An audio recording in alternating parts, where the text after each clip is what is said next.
Offer करते हैं केवल, दे ऑफर सब्जेक्ट्स। स्ट्रीम का पंगा स्कूल वालों का है, क्योंकि अगर ये ऐसे ना करें तो फिर देखो ना तुम्हारा टाइम टेबल कैसे एडजस्ट होगा, तो दिक्कत हो जाएगी ना। पूरा स्कूल ही इधर से उधर भागता रहेगा हर पीरियड में। सोचो कॉमर्स का एक बच्चा फिजिक्स पढ़ रहा है, तो फिर उसका फिजिक्स का पीरियड कब लगेगा, और उसी के फिजिक्स के पीरियड के टाइम पे सपोज करो उसकी क्लास में मैथ्स का पीरियड हो रहा है, तो फिर उसका मैथ्स का पीरियड छूटेगा। इसलिए स्ट्रीम का पंगा नहीं होता है। खैर चलो आओ, तो अब सबसे पहले बहुत इंपॉर्टेंट जानकारी कि हम कल सुबह मिल रहे हैं। कल शनिवार है, हम कल सुबह मिलेंगे 11 बजे। हमारी कोशिश रहेगी कि 12:30 बजे तक हम पढ़ें मिनिमम। ये हमारी कोशिश रहेगी कि कल हम 12:30 बजे तक पढ़ें मिनिमम। हम इसको खींच के 1 बजे तक भी लेके जा सकते हैं। क्या पढ़ेंगे? पहला चैप्टर, पहली क्लास, मतलब बिल्कुल स्टार्टिंग से पहला चैप्टर, पहली क्लास, एकदम फर्स्ट डे फर्स्ट शो, वो वाला प्रोग्राम यहाँ पे जो होगा। तो यहाँ से हम पढ़ना शुरू करेंगे कल से, पहली चीज। दूसरी चीज, बहुत से बच्चों ने जिन्होंने ऑलरेडी पढ़ रखा है वो भी आ सकते हैं रिवीजन करने के लिए। ऐसी कोई परेशानी वाली बात नहीं है, जितना बार भी रिवाइज कराया जाए आप उतना बार रिवाइज करो। आप ये देखो आपने कितना कैप्चर कर रखा है, ठीक है जी। तो कल क्लास होगी, और देन अगर ऊपर वाले की कृपा रही मेरे ऊपर और घर वालों ने संडे को कहीं जाने की जिद नहीं की, तो फिर संडे को भी होगी, ठीक है। बैकअप क्लासेस तो इनमें हम कवर करेंगे जो हमारा छूट गया है, ठीक है भैया, एकदम क्लियर है, इसमें कोई परेशानी वाली बात नहीं होनी चाहिए। चलो आओ, अब मैं तुमको थोड़ा सा 9th क्लास का पढ़ाता हूँ, तुम्हें मजा आ जाएगा। लिखो जरा एक सवाल लिखो, derive all the equations of motion. लिखो, और इसको भी देखेंगे कितने लोगों को आता है। लिखो जरा, derive all the equations of motion by graphical method. derive all the equations of motion by graphical method। तो सभी इक्वेशंस ऑफ मोशन हमको डिराइव करनी है भैया, कौन से मेथड से भैया? ग्राफिकल मेथड से हमको डिराइव करनी है all the equations of motion. आइए चलिए देखते हैं, इधर समझेंगे एक बात को। एक सुंदर सा ग्राफ बना लेते हैं हम लोग। सबसे पहले वही ग्राफ बनाएंगे जो 9th क्लास में तुम लोगों ने बनाया था, और ये ऐसे, और इसको यहाँ से जोड़ लेते हैं ऐसे, और इसको यहाँ से जोड़ लेते हैं ऐसे। बोलो क्लियर है मेरे भाई? तो इस पॉइंट को हम लोग ले लें, अगर O, इसको ले लें A, इसको ले लें B, इसको ले लें C, और इसको क्या ले लें भैया? D। O से लेके D तक की दूरी को मान लेते हैं T, इस तरफ समय है। O से लेकर के A तक की दूरी को मान लेते हैं U, और B से लेके O तक की दूरी को मान लेते हैं V। इस तरफ हम मान के चल रहे हैं कि वेलोसिटी है, तो मान रहे हैं वेलोसिटी इस तरफ है, समय इस तरफ है। भाई हाँ ना बोलो। ये एक VT ग्राफ हमने बनाया। कैसा ग्राफ बनाया? VT graph. और अब इस ग्राफ का इस्तेमाल करके हम क्या डिराइव करेंगे? Equations of motion. क्या डिराइव करेंगे? Equations of. तो क्या तुम लोगों को ये पता है भाई इक्वेशन ऑफ मोशन कौन सी होती है? चलो आप पहली इक्वेशन ऑफ मोशन देखते हैं। क्या पहली इक्वेशन ऑफ मोशन है v is equal to U plus A T? हाँ के ना? क्या फर्स्ट इक्वेशन ऑफ मोशन है v is equal to U plus A T? तो इसको कैसे डिराइव करें? अच्छा एक बात बताओ, ये जो ग्राफ हमारे पास में ड्रॉ हो रखा है, क्या ये वेलोसिटी टाइम ग्राफ है? Is it a velocity time graph? Yes और नो? ये वेलोसिटी टाइम ग्राफ है। तो वेलोसिटी टाइम ग्राफ का स्लोप क्या बताता है? बहुत बढ़िया। वेलोसिटी टाइम ग्राफ का स्लोप हमें क्या बताता है? एक्सेलरेशन। क्या बताता है हमें? अच्छा, स्लोप निकालने का तरीका मैंने तुम्हें बताया था भाई लोगों। स्लोप का मतलब होता है टेन थीटा। स्लोप का मतलब क्या होता है? मैं यहाँ पे वापस से लिख देता हूँ ब्रैकेट में लगा के कि भैया स्लोप का मतलब क्या होता है? Tan theta. और टेन थीटा बराबर क्या होता है? बोलो, perpendicular upon base. Tan theta बराबर क्या होता है? Perpendicular upon. तो इधर देखना, अगर मान ली मेरे को इस ग्राफ का स्लोप निकालना है तो मैं क्या लिखूं? Tan theta. और टेन थीटा क्या लिखा जाएगा? Perpendicular upon base. तो बोलो परपेंडिकुलर कितना है भाई? BC। बेस कितना है भाई? AC। आंसर बराबर क्या आना चाहिए? A। अरे बोलो सही है क्या भाई? BC बाई AC बराबर क्या आना चाहिए? A। अच्छा ध्यान लगा के देखो, इस BC को अगर मैं ऐसे लिख दूं कि B D minus C D, तो तुम्हें कोई दिक्कत है? ज्योमेट्री से देखो, इस BC को अगर मैं लिख दूं BD माइनस CD, तुम्हें कोई दिक्कत है क्या मेरे भाई? क्या BD में से CD को माइनस कर सकते हैं? हाँ ना बोलो। तो इसका मतलब मैं लिख सकता हूं BD माइनस CD बटे में AC बराबर में A। बराबर में क्या आ जाएगा भाई? A। हाँ ना बोलो यार, बराबर में क्या आ जाएगा? अरे बोलो, क्लियर है? BD माइनस CD बटे में AC बराबर में क्या आ जाएगा? A। अच्छा, BD की जगह क्या लिख सकते हैं? V। CD की जगह क्या लिख सकते हैं? U divide by AC। AC की जगह क्या लिख सकते हैं? T। सोच के देखो, अरे भाई BD की जगह V, CD की जगह U, AC की जगह T, बराबर में क्या आ गया? A। बराबर में क्या आ गया यार? हाँ ना बोलो, बराबर में क्या आ गया? बोलो सही है क्या? क्रॉस मल्टीप्लाई अगर हम कर लें तो क्या V माइनस U बराबर 80 हो जाएगा? तो क्या V बराबर U प्लस 80 हो जाएगा? हाँ कि ना? क्या V बराबर आ गया U प्लस 80? मुझे लगा नहीं तुम्हें आया। अरे हाँ ना बोलो भाई, क्या क्लियर हो गई कहानी? अरे पक्की बात। तो V बराबर क्या हो गया? U plus 80। बोलो तो सही है। पहली इक्वेशन डिराइव हुई। आओ अब कौन सी इक्वेशन डिराइव कर लें? सेकेंड इक्वेशन बोलो तो कौन सी होती है? S बराबर UT। बोलो क्लियर भाई? आओ इसको डिराइव करें। कैसे डिराइव होगी भाई? S बराबर UT प्लस हाफ AT का स्क्वायर। देखो भाई, इधर समझो, एरिया ऑफ VT ग्राफ, कौन से ग्राफ का एरिया बोलो? वेलोसिटी टाइम ग्राफ का एरिया। बोलो हमें क्या बताएगा? डिस्प्लेसमेंट। क्या बताएगा? अरे इसमें तो 11वीं का कुछ भी नहीं है, ये तो पूरा 9वीं का है। VT ग्राफ का एरिया में क्या बताएगा? डिस्प्लेसमेंट। अच्छा, VT ग्राफ का आधा एरिया क्या बन रहा है? आधा बता जरा, क्या एरिया निकालो? कौन सा एरिया है? VT ग्राफ का एरिया है कौन सा? ये वाला? हाँ, VT ग्राफ का एरिया कौन सा है? ये वाला कि ये वाला?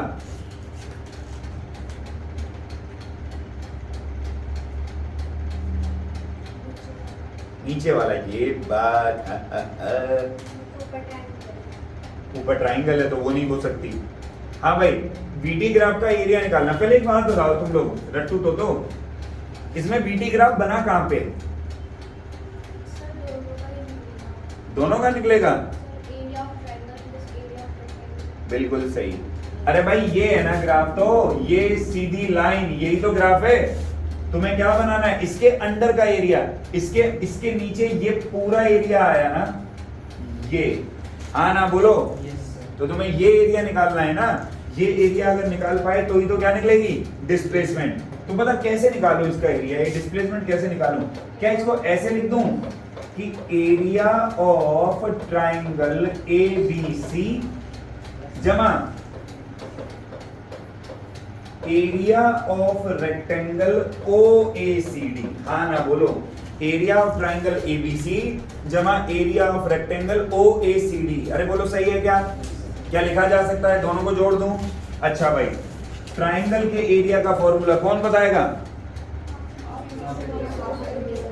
Half into base into base कितना है बोलो? OD ले लो, AC ले लो। बेस कितना है? AC। हाइट कितनी है? जमा बोलो रेक्टेंगल का एरिया बोलो, L इंटू बी। L कितनी है बोलो? OD CD। ध्यान से देखो, S बराबर आधा गुणा AC की जगह क्या लिख सकते हैं?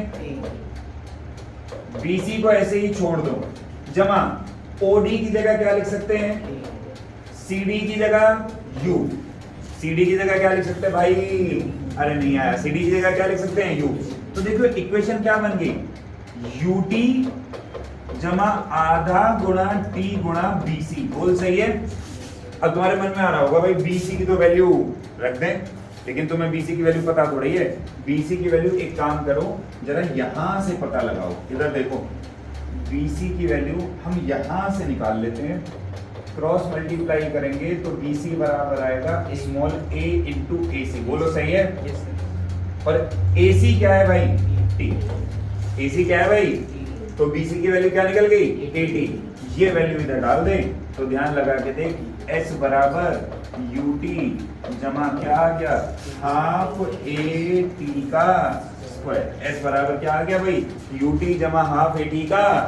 यार मुझे लगा नहीं तुम्हें आया, अरे समझ आया नहीं आया? पक्की बात, ये तो रिकैप हो रहा होगा, ये तो नौवीं में पढ़ाई होगा। कितने लोगों ने ये भी नहीं पढ़ा 9th में? सबने पढ़ा है, बहुत बढ़िया। तो चलो आओ अब तीसरी इक्वेशन ऑफ मोशन डिराइव करेंगे और तीसरी इक्वेशन मोशन होती है v² माइनस u स्क्वायर बराबर 2s। बोलो यही होती है क्या? v² माइनस u स्क्वायर बराबर, कैसे डिराइव करें भाई इसको?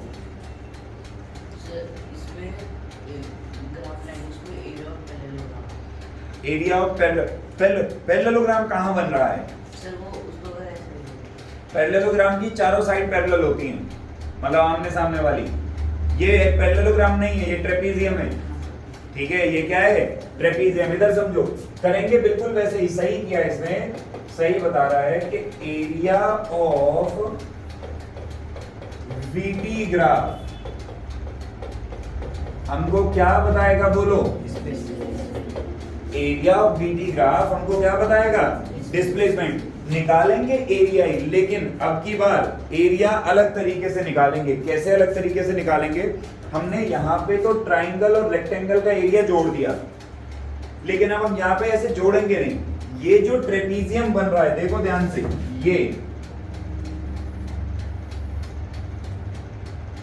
ये ट्रेपीजियम बना ना, दो साइड पैरेलल दो साइड नॉन पैरेलल, ये क्या बना? ट्रेपीजियम।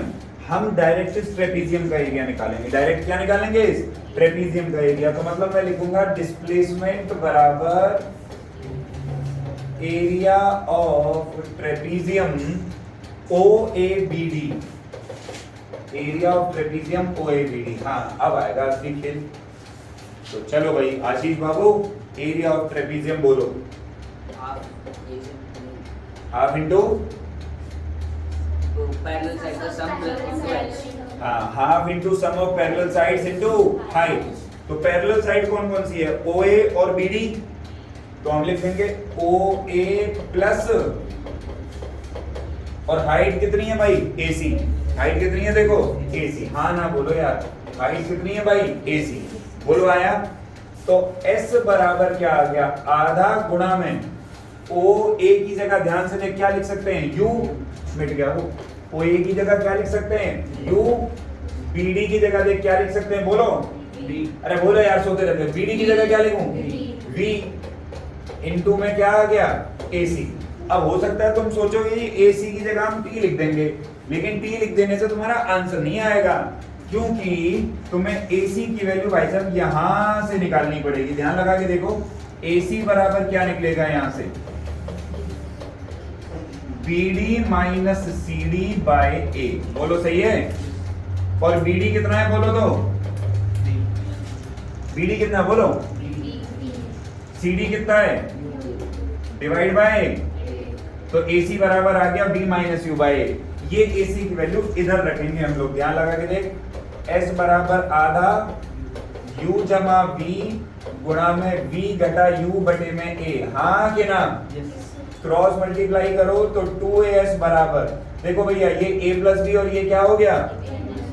ये हो गया A प्लस बी, ये हो गया, तो ये हो जाएगा A का स्क्वायर माइनस, तो V square minus U square बराबर क्या आ गया? 2AS। V square minus U square बराबर क्या आ गया? अरे भाई हाँ ना बोलो यार, मुझे लगा ही नहीं तुम्हें आया। अरे पक्की बात, सोच लो, उतार डालो फटाक से। और बिल्कुल भी खुश मत होना अपने मन में कि ये पेपर में आएगा। इसके पे ज्ञान दे दूं कि भाई हमको कौन सी बुक 11th में पढ़नी चाहिए। सबसे पहली बात तो ये, फिजिक्स की मैं बात करूंगा, बिकॉज फिजिक्स का ही मैं मास्टर हूँ। मास्टर तो खैर नहीं हूँ, बट थोड़ी बहुत फिजिक्स मुझे आती है।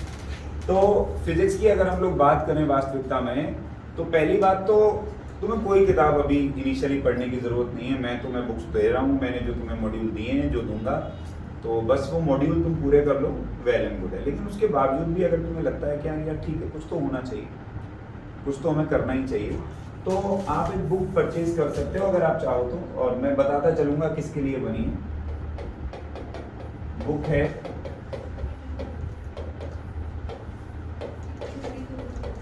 Halliday, रेज़निक and walker. ये सीबीएसई के लिए किताब मैं आपको रिकमेंड कर रहा हूँ। ये 2 पार्ट में आती है। एक पार्ट में केवल थ्योरी होती है मतलब, और सेकंड पार्ट में केवल और केवल क्वेश्चंस होते हैं। तो एक तो आप ये बुक परचेज कर सकते हैं। आप मेरे मुंह से बहुत सब तो नहीं सुनेंगे। मैं आपको ये तो बिल्कुल नहीं कहूँगा कि आप ऐसा लरोड़ा पढ़ो। मैं आपको ये भी बिल्कुल नहीं कहूँगा कि आप प्रदीप पढ़ो, आप दिनेश पढ़ो, आप विनेश पढ़ो। इन सबसे अच्छी तो कॉम्प्रिहेंसिव है, लेकिन सबसे अच्छी किताब ये है Halliday, रेज़निक and walker. Tata मैकग्रॉ-हिल company की आती है। टाटा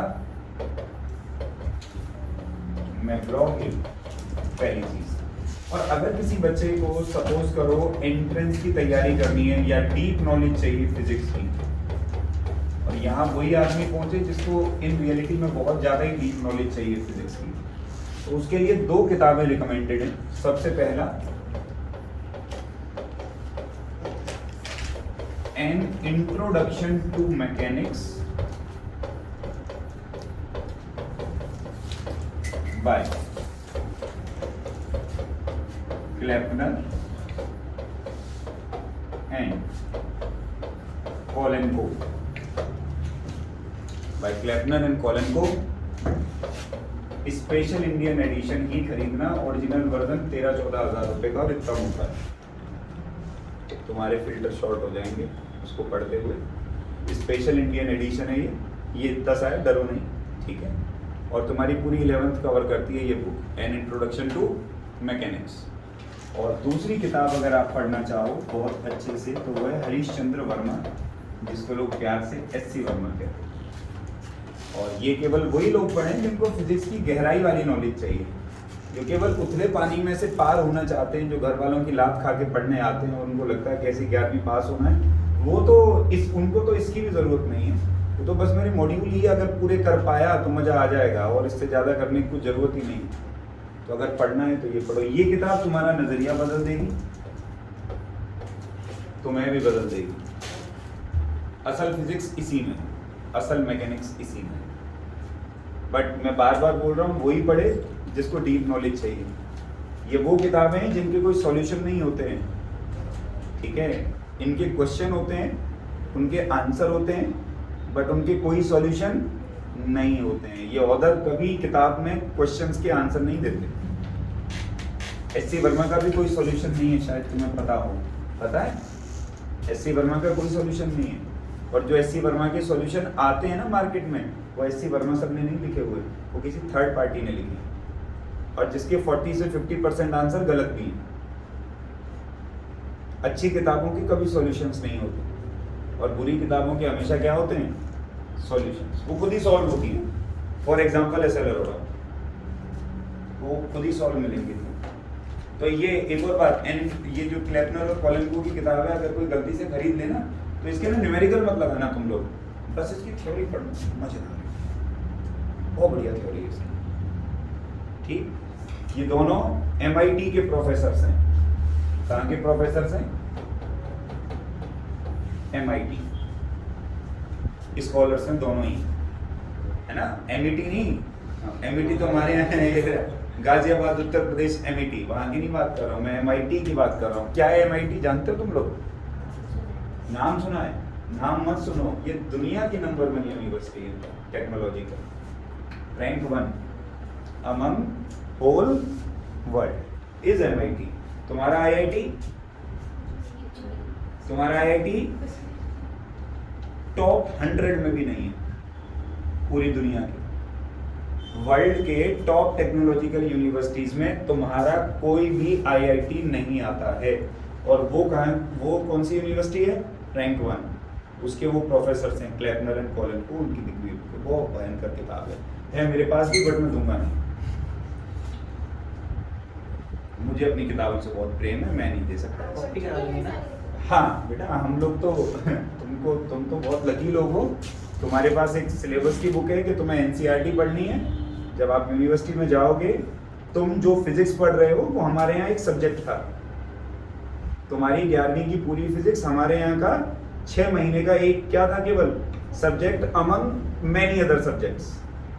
अब हमारे साथ प्रॉब्लम क्या होती है, while you are in university, ऐसा कोई बुक नहीं होता कि जिसमें तुम्हारा पूरा सिलेबस कवर हो जाए। यूनिवर्सिटी अपना सिलेबस ऐसे बताती है, टॉपिक बताती है कि ये टॉपिक है, ये टॉपिक है, अब उसमें क्या है ये नहीं पता। तो हम लोगों को तो कई किताब पढ़नी पड़ती है। मैंने मैकेनिक्स की 4 किताब पढ़ी है, ये तो जो सबसे बेस्ट है वो मैंने तुम्हें बता दी है। तुम्हारी 11th क्लास की मैंने टोटल कितनी किताब पढ़ी है? 4। कितने नंबरों के लिए? 4 नंबर। फिजिक्स ऑनर्स ऐसे ही हो रही है क्या? फिजिक्स ऑनर्स एक बार करने का मतलब है बीटेक 2 बार कर लेना। Doing physics honours once is like doing BTech twice. Physics honours वाला बीटेक को पढ़ा देगा बड़े मजे से, अगर उसने ढंग से पढ़ाई करी है। बाकी तो लोग हवाबाजी भी खूब करते हैं। तो 64 नंबर की हमने फिजिक्स ही पढ़ी है, तो उसको छोड़ो, खैर इसको हटाओ। तुम लोग ये किताब खरीद लेना। एंट्रेंस के लिए इसके बिल्कुल भी नहीं करने, इसके करने, इसके करने। नहीं, ऐसा कुछ नहीं है। जब तक 20 किलो सपोज करो तुमसे उठ नहीं रहा, 20 किलो तुमसे नहीं उठ रहा, तो तुम ना जिंदगी में हमेशा 30 किलो उठाने की कोशिश करो। बात तय है कि उठेगा नहीं 30 किलो, लेकिन उसको कोशिश करने के बाद 20 किलो बड़े आराम से उठेगा। इसलिए हमेशा अपनी औकात से बढ़ के न्यूमेरिकल करना चाहिए इंसान। मैं जब एंट्रेंस के बैचेस लेता हूँ अपने यहाँ, तो मेरे पास नीट और आईआईटी के बच्चे मिक्स होते हैं। मैं आईआईटी के सवाल नीट वालों को भी कराता हूँ, कर भाई तू भी कर, तू भी तो कर, तुझे भी तो पता लगे। लेकिन उसके बाद उसको फिर नीट के सवाल बहुत ज्यादा क्या लगते हैं? इजी। फिर वो मजे से करता हूँ उनको। इसलिए करो, ऐसा कुछ नहीं है, करो इनको, ठीक है। चलो, नहीं, इसके 2 पार्ट है ना बेटा, एक थ्योरी और एक में क्वेश्चन है। दो वॉल्यूम में आती है।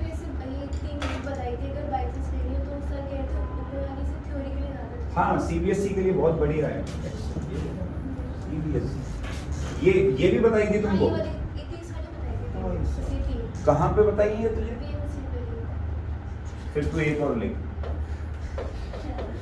4 mechanics by DS Mathur. Mechanics by DS Mathur. Mathur साहब हैं, माथुर साहब ने एक बहुत अच्छी किताब लिखी है।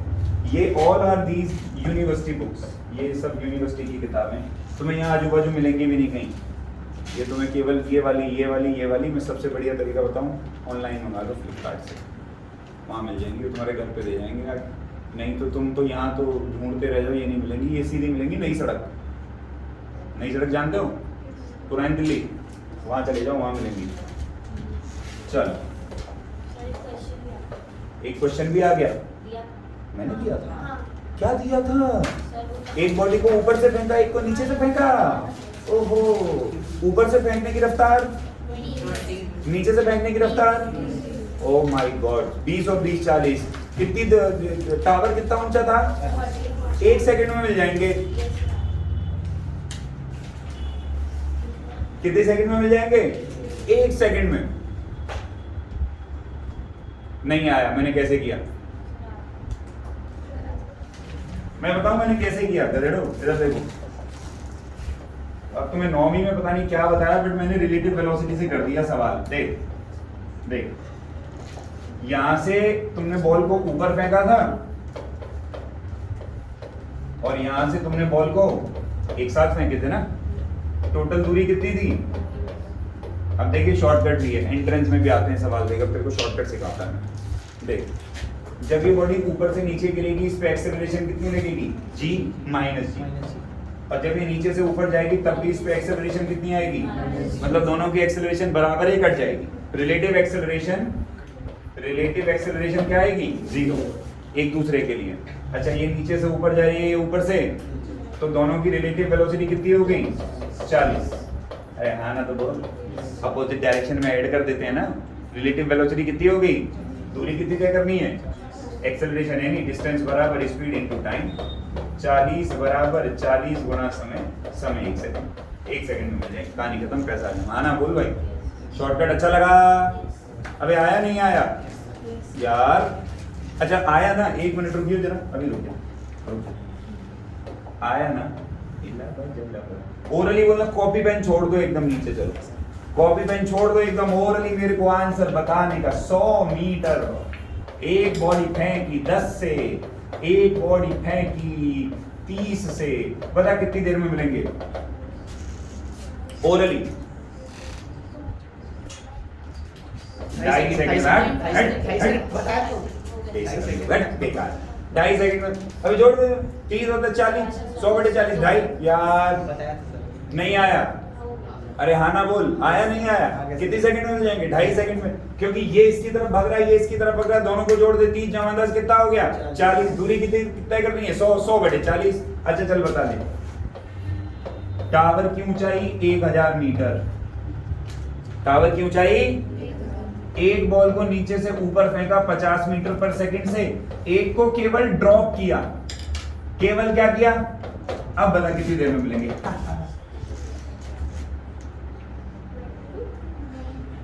बता। 20। अबे ड्रॉप करने का मतलब है, इसका यू क्या है? 0।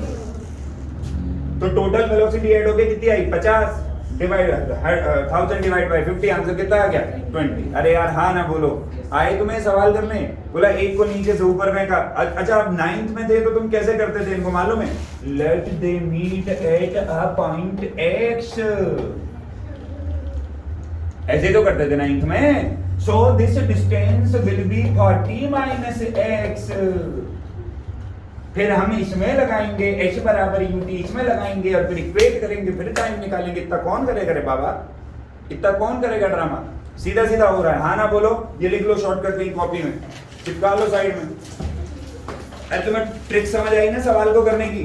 और लेकिन एक बात याद रखना, ये ट्रिक जब ही लगेगी जब रिलेटिव एक्सेलरेशन क्या है, दोनों का एक्सेलरेशन बराबर था या तभी लगेगी, अदरवाइज नहीं।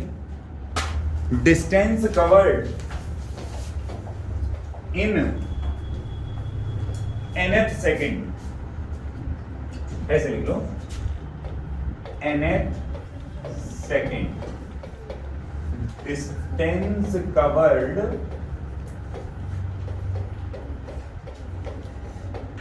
इन nth सेकेंड। फॉर्मूला है, सुनो। SNth is u plus a by 2 bracket में 2n minus 1 where n is समय, where n is समय। मेरी एक बात थोड़ा ध्यान से समझो, ये इक्वेशन तुमने पहले कभी देखी है, पहली बार देख रहे हो? पहले देखी है?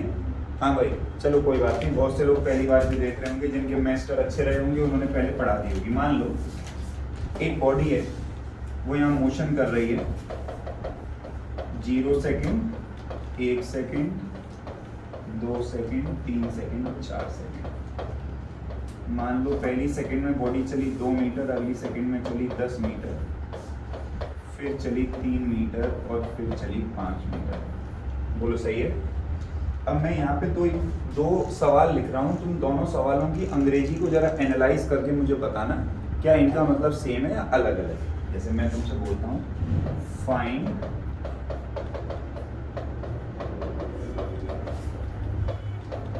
Distance covered in 3 second and distance covered in 3rd second. अब सोच के बोलो, क्या दोनों सेम है या अलग अलग है? जब मैं कह रहा हूं कि find the distance covered in 3 second, तो इस बात का मतलब है कि मैं 0 से लेकर के कहां तक का पूछ रहा हूं आपसे? 3 तक का। टोटल 3 सेकेंड है जब बॉडी ने 0 से शुरू किया। तो इसका आंसर तो इस प्रश्न में मेरे हिसाब से आना चाहिए 10 और 3 13 और 2 15 मीटर। 3 सेकेंड में बॉडी ने कितनी दूरी तय करी है? 15 मीटर। लेकिन मैं दूसरे पार्ट में आपसे पूछ रहा हूँ डिस्टेंस कवर्ड इन 3rd सेकेंड। डिस्टेंस कवर्ड इन तो केवल तीसरी सेकंड में कितनी दूरी तय करी, मतलब 2 से 3 तक। तो 2 से 3 तक केवल कितनी दूरी तय हुई है? 3 मीटर। केवल कितनी दूरी तय हुई है? 3 metre. And this is the difference between, कि भाई अगर पूछ लेना कि distance covered in 5 second, in 9 second, in 10 second, तो मतलब वो कहां से कहां तक पूछ रहा है, 0 से पूरा उस पॉइंट ऑफ टाइम तक। लेकिन अगर केवल लिखा हो 3rd second, 2nd second, 4th second, तो उसके लिए आप ऐसे निकालोगे। और अगर आपको इनिशियल वेलोसिटी और एक्सेलरेशन पता हो तो आप सीधा ये फॉर्मूला भी लगा सकते हो, डायरेक्ट इससे भी आपका आंसर आएगा। अब इसके ऊपर एक सवाल बना देते हैं, देखो तुम सभी लोग ट्राई करना जरा इस क्वेश्चन को अभी करने का, कि बॉडी, ध्यान से करना जरा, उतारो नहीं अभी, पहले समझने पे फोकस करो। A body covers a distance of 5 metre in 3rd second and 9 meter in 5th second. Find the distance covered in 9 seconds. क्या कोई बच्चा कर पाएगा? हाँ जी भाई, कहता है एक बॉडी 5 मीटर की दूरी तय कर रही है 3रे सेकंड में और 9 मीटर की दूरी तय कर रही है 5वें सेकंड में। कहता है बताइए 9वीं सेकंड में कितनी दूरी तय करेगी वो। 9वीं सेकंड नहीं, 9 सेकंड में। आप देखें ध्यान से, 9th सेकंड नहीं पूछा उसने क्या पूछा है, 9 सेकंड। तो 9 सेकंड का मतलब वो तुमसे कहां से कहां तक की दूरी पूछ रहा है, 0 to 9, कहां से कहां तक की दूरी पूछ रहा है, 0 to, तो कैसे निकाले, देखो होगा नहीं तुमसे अभी। 5 मीटर कवर किया कौन सी सेकंड में, फॉर्मूला लगाओ SNF का। तो SNF यहाँ पे कितना दे रखा है, 5, U मुझे पता नहीं, A/2, लेकिन टाइम मुझे मालूम है, कौन सी सेकंड में कवर किया है, 3री सेकंड में, तो n की जगह क्या रख दूंगा, 3। तो मेरे पास आ गया 5 बराबर U प्लस 5A/2, इसको मान लो इक्वेशन नंबर 1। बोलो सही है। अब वो कहता है कि 5वीं सेकंड में कितना दूरी तय किया, 9 मीटर, है ना। तो यहाँ SNF की जगह आप क्या मान लो, 9, U की जगह U जमा A/2। बोलो n की जगह क्या लिया जाए, बोलो n की जगह क्या लूं, कौन सी सेकंड की दूरी ली है, तो n की जगह क्या लोगे, 5 माइनस 1। इसको सॉल्व कर लो तो 10 में से 1 गया तो 9A/2, let this be equation number 2। अब इसको सॉल्व करने के लिए 2 में से 1 को मैं क्या कर देता हूं, माइनस। मैं 2 में से 1 को माइनस कर देता हूं। जब मैं 2 में से 1 को माइनस करूंगा तो तुम देखो 9 में से 5 गया तो क्या बचेगा, 4, U से U कट जाएगा, 9A-2 में से 5 है तो 4A/2, 2 जा 4, तो एक्सेलरेशन आ गया 2 मीटर पर सेकेंड स्क्वायर। अगर एक्सेलरेशन ये आ गया तो पहली वाली इक्वेशन में वैल्यू पुट कर दो, 5 बराबर U प्लस 5 इंटू 2/2। सो 2 से 2 गया तो U क्या आ गया, 0। देखना सही है ना कैलकुलेशन मेरी, हाँ बोलो क्लियर है, U क्या आ गया, 0। अब उसने क्या पूछा है, कितनी सेकंड में दूरी पता लगानी है, 9 सेकंड में। कितनी सेकंड में दूरी पता लगानी है ना, तो 9 सेकंड की दूरी पता लगाने के लिए S बराबर ut प्लस हाफ AT का, तो U तो 0 हो गया, जमा में आधा गुणा एक्सेलरेशन कितना आया, 2, समय कितना आया, 9 का स्क्वायर, तो 9 9 जा कितना आ गया, 81 metre is the answer. 81 metre is the, अरे क्या तुम्हें समझ में आया, नहीं आया, हाँ ना बोलो भाई, अरे पल्ले पड़ा, उतार डालो फटाक से।